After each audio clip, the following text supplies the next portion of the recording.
Quelque chose. Oui. Est-ce que vous savez qui l'a composé?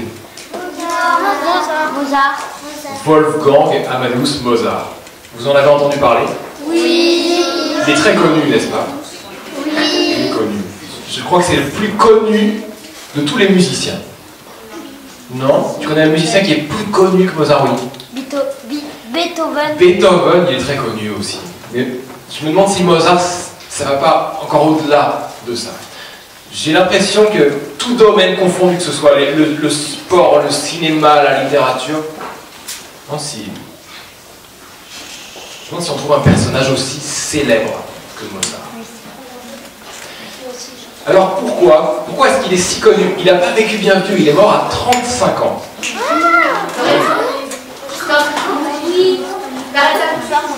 Et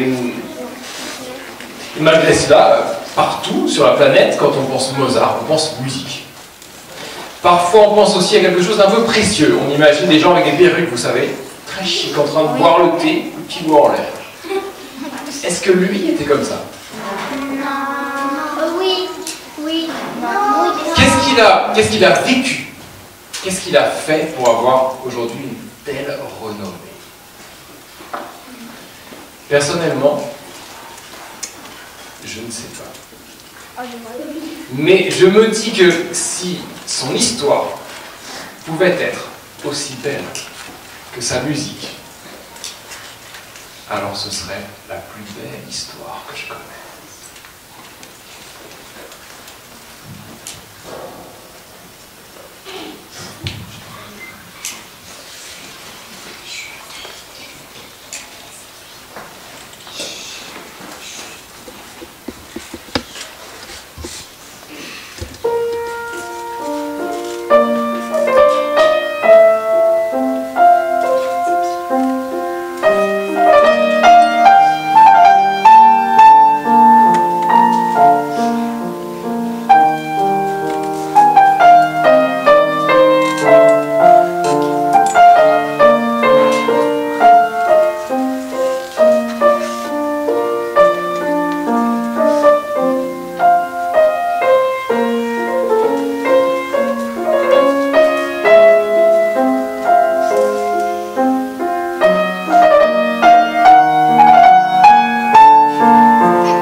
C'était en 91. En 1791, j'avais fait un long voyage. J'arrive dans la ville de Vienne, en Autriche. Je descends de cheval et je rentre dans une auberge. C'était la nuit déjà. L'auberge était déserte. Il y avait un bonhomme dans un coin qui écrivait. J'étais trempé. Dehors, il pleuvait des cordes. C'était au milieu de l'automne déjà. Et je m'assois devant la cheminée. Je commande à boire à l'aubergiste. Et mon regard se pose sur l'homme là-bas qui était en train d'écrire. Je remarque que 2 larmes roulent sur ses joues. Ce soir-là, j'avais longtemps voyagé, j'étais fatigué. Mais je me dis peut-être que cet homme a besoin qu'on lui tienne compagnie. Je me lève et je vais vers lui. Je lui dis, « Monsieur, puis-je me permettre de vous demander ce que vous écrivez ainsi ?» Et l'homme me regarde, comme si je tirais d'un rêve. Il me dit, « Monsieur, j'écris de la musique. » La musique? Je lui demande, est-ce que vous composez, je ne sais pas, une symphonie? Il me dit non. Un requiem. Un requiem, c'est la musique qu'on joue à un enterrement. Je le regarde, il n'était pas très grand, quelconque, ni beau ni laid, il devait avoir 30, 35 ans. Il me dit, pardonnez-moi monsieur, je dois continuer à travailler, il me reste très peu de temps. Je m'excuse, je retourne m'asseoir devant la cheminée.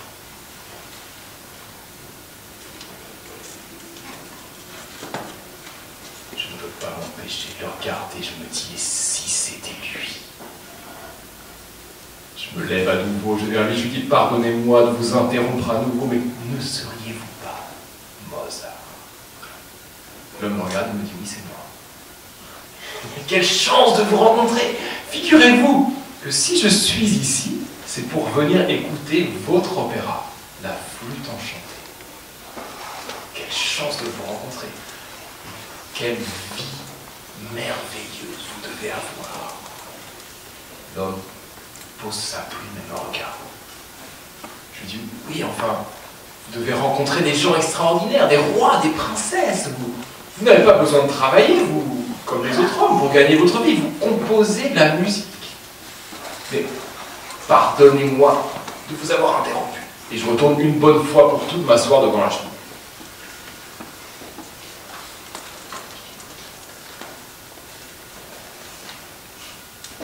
Je vois l'homme qui se lève, qui vient s'asseoir à la table.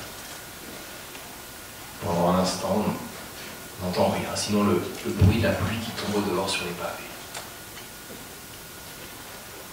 Puis l'homme me dit, quand j'étais petit, oui, je vivais comme un prince. Mon père m'avait enseigné la musique. J'adorais ça. J'étais assez doué.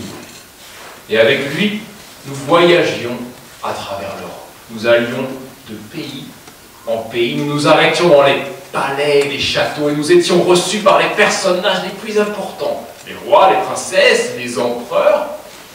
Et après le repas, nous allions au salon. Les duchesses s'installaient autour de moi, avec leurs grandes robes. Les marquis avec leurs perruques. Tous prenaient la pause, faisaient silence.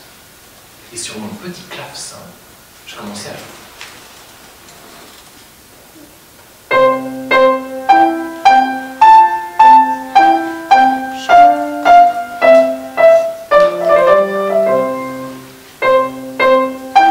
Je les entendais qui parlaient dans mon dos.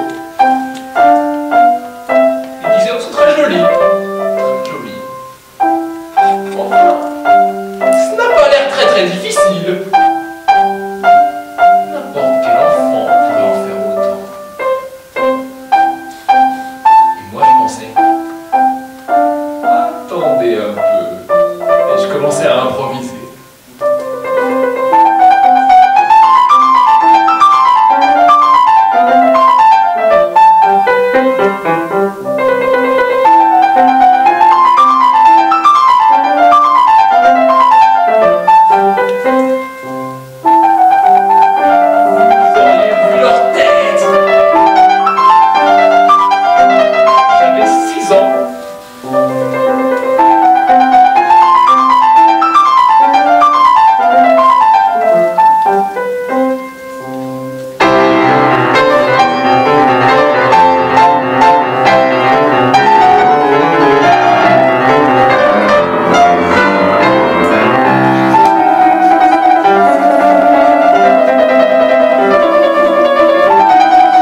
le lendemain, avec mon père, nous repartions vers un autre château, un autre palais.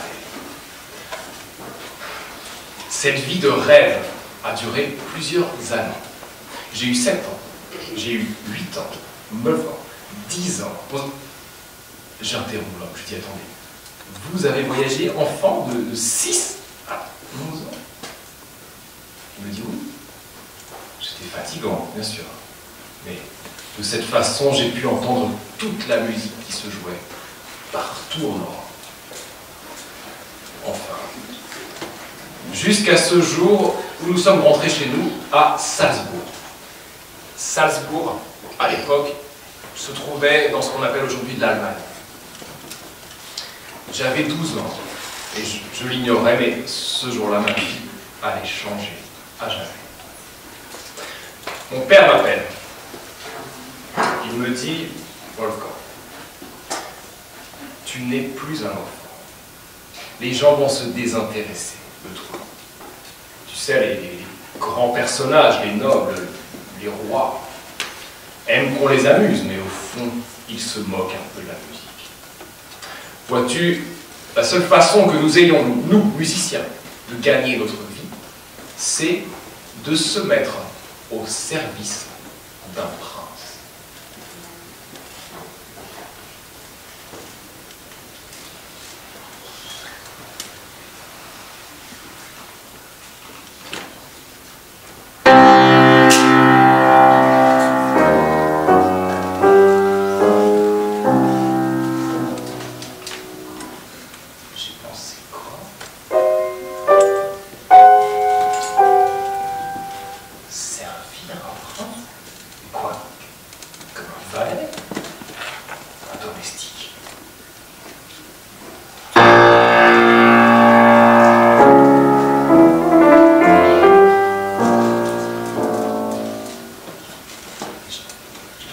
Composer la musique de son petit déjeuner, de son déjeuner, de son goûter, de son coucher, c'est ça?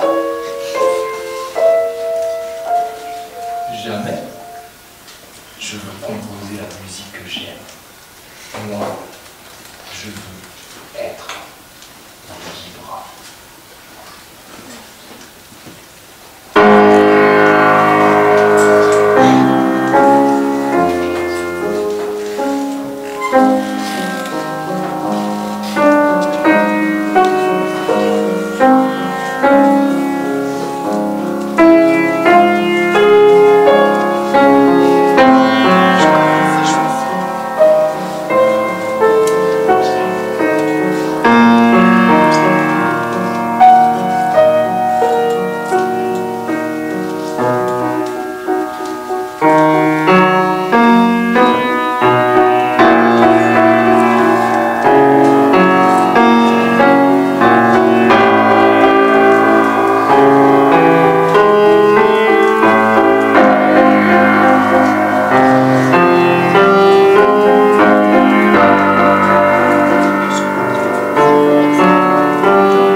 Et mon père me trouvait une place au service du prince de Salzbourg.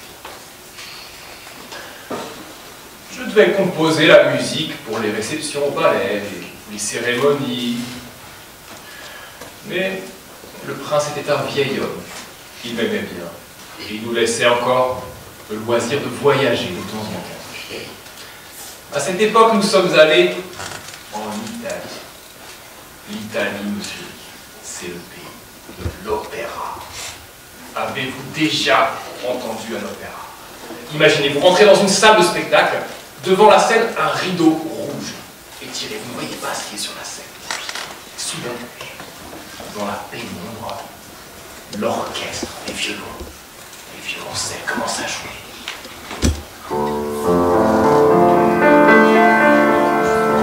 C'est mystérieux. Vous ne savez pas ce qui va se passer. Et soudain,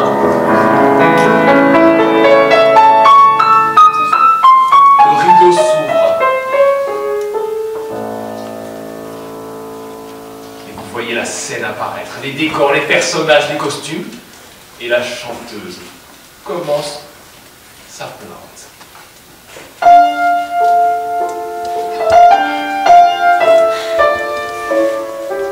Elle est un peu triste. Toute une histoire commence avec les gentils, les traîtres, les valets, les maîtres, les hommes, les femmes, toute une histoire. Et à la fin, tous les personnages arrivent sur la scène. Et c'est la fête. On s'amuse, chante.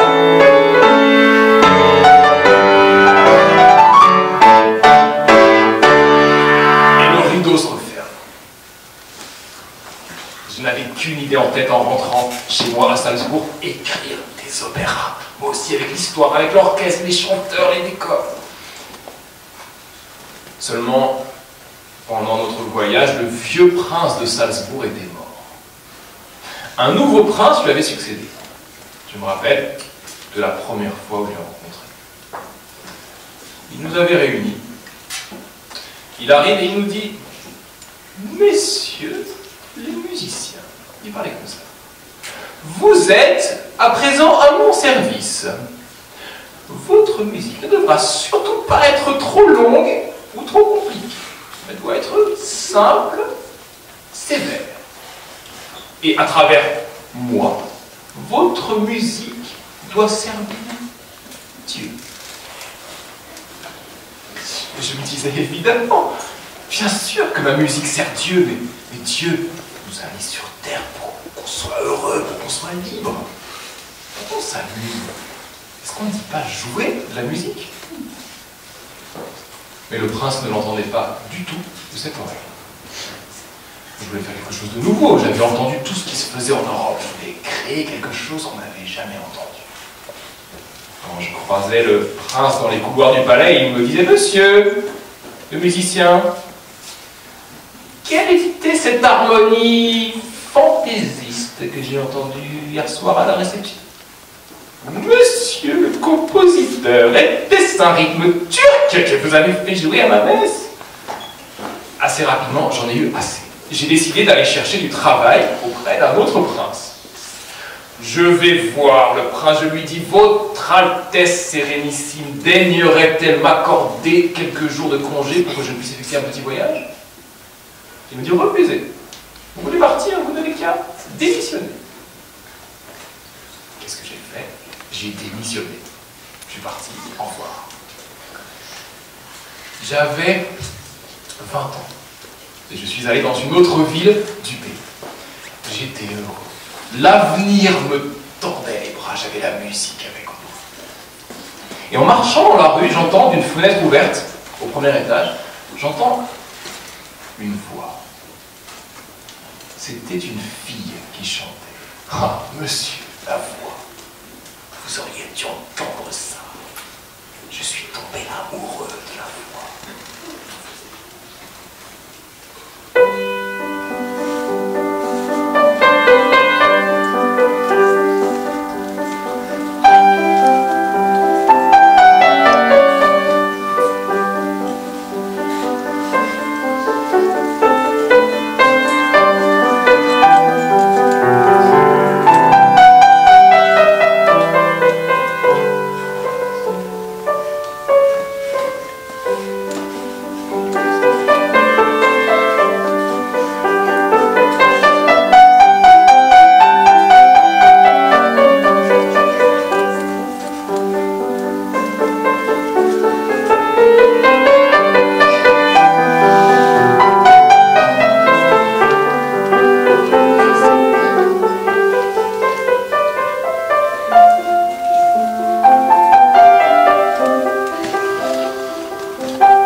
étage. Je frappe à la porte s'ouvre.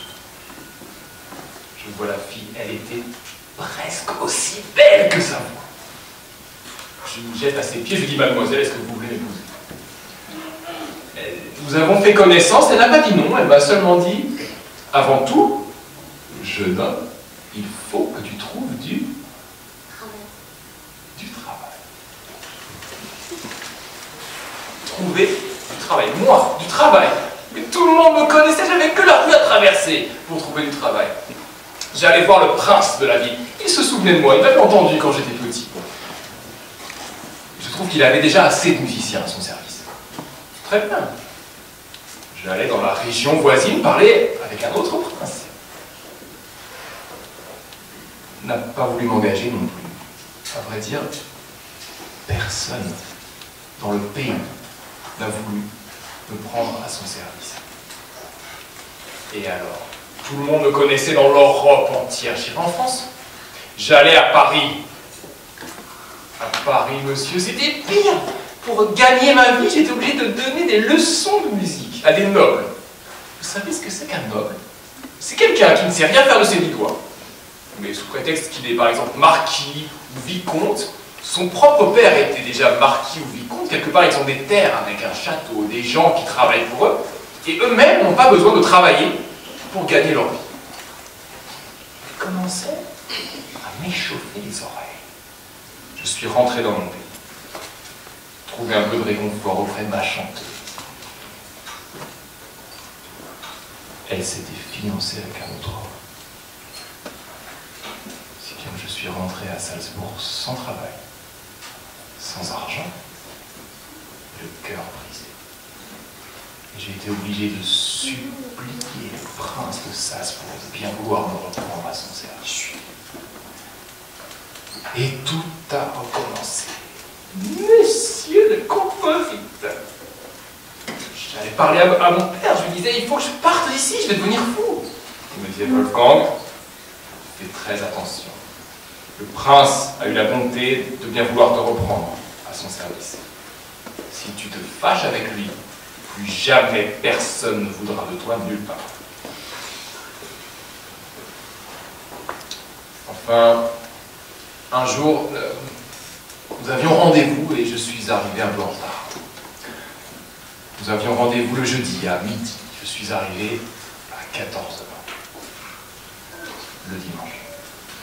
Le prince s'est mis dans une colère noire. Il m'a dit, monsieur, vous êtes un débauché, un pouilleux, un bon à rien. Je dis, monseigneur n'est pas satisfait de mon service? Il me dit, c'est qui me menace, ce crétin? Non, je ne suis pas satisfait, je ne veux plus rien avoir à faire avec vous, vous n'avez qu'à prendre la porte. J'ai senti la colère monter, je suis sorti de la pièce, j'ai claqué la porte derrière moi.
soudain, j'étais libre. J'étais libre.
Amadeus Mozart, telle qu'elle aurait pu être racontée par un homme qui l'aurait croisé à la fin de sa vie. Près de 250 ans après cette histoire, Mozart est considéré comme peut-être le plus grand compositeur. Sa musique est jouée partout à travers le monde. Vous allez sûrement l'entendre toute votre vie. Je voulais que vous connaissiez aussi son histoire. J'espère.